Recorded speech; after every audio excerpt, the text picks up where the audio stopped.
Pois bem, dando continuidade a essa palestra, a segunda palestra sobre o mundo espiritual, sobre a morte, nós temos que entender primeiro a queda de Adão. Vamos lá, eu preparei aqui algo sobre a queda. A queda veio por intermédio de um homem, está em 1 Coríntios, capítulo 15, 22. Porque assim como todos morrem em Adão, assim também todos serão vivificados em Cristo. As palavras por um homem referem-se a Adão, porque a queda veio por Adão. Através da queda, originou-se na terra o processo chamado morte. Como essa morte sobreveio a todos. Tá? Nós sabemos que todos vão morrer. Não vamos viver nessa terra para sempre. Você pode ir num cemitério fazer uma visita e vai ver que os grandes personagens enterrados debaixo de magníficos mausoléus de pedra morreram tão seguramente como a pessoa mais humilde, sepultada num túmulo sem nome e deixada ao abandono. A universalidade da morte é um fato comprovado. Todos sem exceção vão morrer, tá? Mas eu faço uma pergunta para vocês: por que a morte, às vezes, ela é tão temida? Por quê?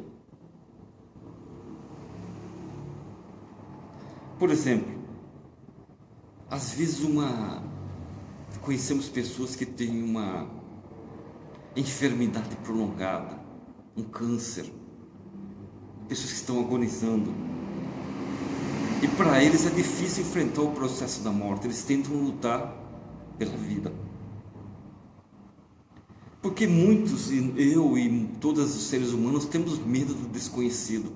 Quando se fala em morte, é o desconhecido, e a morte vai ser uma experiência única para cada mortal. Não existe morte para todos igual. Vocês sabiam disso? Muito bem.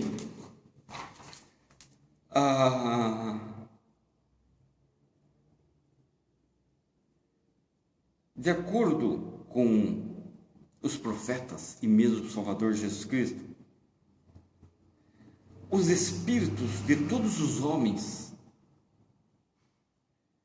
que deixam esta terra são levados imediatamente à presença pessoal de Deus. A morte pode ser usada como Hades, Sheol, paraíso, espíritos em prisão, e tudo isso, todos esses termos se referem ao mundo espiritual. Visto que os espíritos sem seus corpos, como eu falei na palestra passada, não pode ganhar a plenitude da alegria até a sua ressurreição, eles consideram sua morada nesse mundo espiritual como um aprisionamento. Deve ser terrível, hein? Muito bem. Professor, o que é a ressurreição? Fala de uma maneira clara e sucinta. A ressurreição é a reunião do espírito do corpo num estado aperfeiçoado e imortal. Basicamente, a ressurreição é isso. Quem ressuscitará? Todas as pessoas que já viveram na terra ressuscitarão, de acordo com 1 Coríntios 15, 22. A ressurreição é universal. E quando então que nós ressuscitaremos? Bom, as pessoas ressuscitarão em momentos diferentes.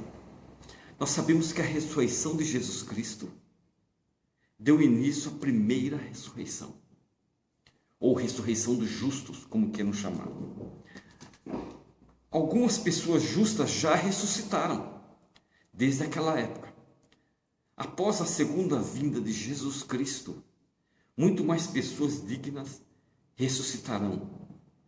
Agora, como eu já falei numa palestra, durante o milênio, outras pessoas boas também vão ressuscitar. E após o milênio, quem vai ressuscitar? Os iníquos. Os iníquos ressuscitarão após o milênio. Qual que aparência as pessoas me perguntam, professor, que aparência tem um corpo ressuscitado? Como que é um corpo ressuscitado? Se o senhor tem várias vezes afirmado que um corpo ressuscitado ele é perfeito. Pois bem, os corpos ressuscitados, primeiramente, eles são de carne e ossos.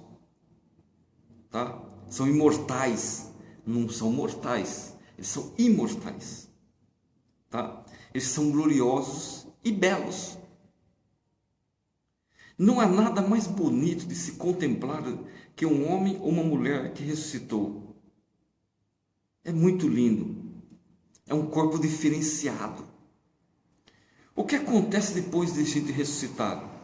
Bom, depois de todas as pessoas terem ressuscitado, o milênio haver chegado ao fim, seremos levados à presença de Deus para sermos julgados de acordo com as nossas palavras, nossos atos, pensamentos e nossas palavras, e também os desejos do nosso coração. O que nós desejamos em vida? O bem? Vamos ser ressuscitados ao bem. O mal? Vamos ser ressuscitados ao mal. Quem será nosso juiz? Jesus Cristo, é lógico. Não haverá guardião na porta. Será Jesus Cristo. Bom, o que acontecerá após o juízo final? Depois do juízo final, receberemos uma das seguintes recompensas eternas, o reino celestial. Para quem é? O lar do Pai Celestial, de Jesus Cristo e de todos que fizeram jus à vida eterna, assumindo e guardando todos os convênios do Evangelho. Esses irão para o reino celestial, que é o grau mais alto, que é comparado ao sol. Reino terrestre, 2 pontos. O lar das pessoas boas, que não aceitaram o Evangelho de Jesus Cristo, mas o receberam no mundo espiritual. Essas irão para o reino terrestrial. Ou que não foram valentes no testemunho de Jesus Cristo na vida. A glória desse mundo terrestrial, ele é comparado à lua.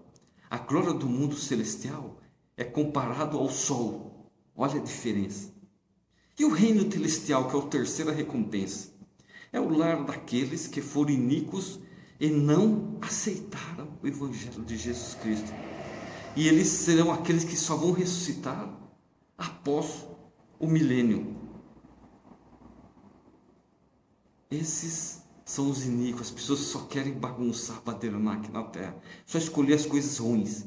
Eles vão para a glória celestial, ou o reino celestial, que é comparado ao esplendor das estrelas. E o castigo eterno? Castigo eterno é o estado final dos filhos de perdição, bem como do diabo e seus anjos. Gostaram? Para finalizar, na terceira palestra, eu vou explicar mais sobre esse mundo espiritual, sobre a morte e sobre as recompensas eternas. Se preparem que vem coisas maravilhosas.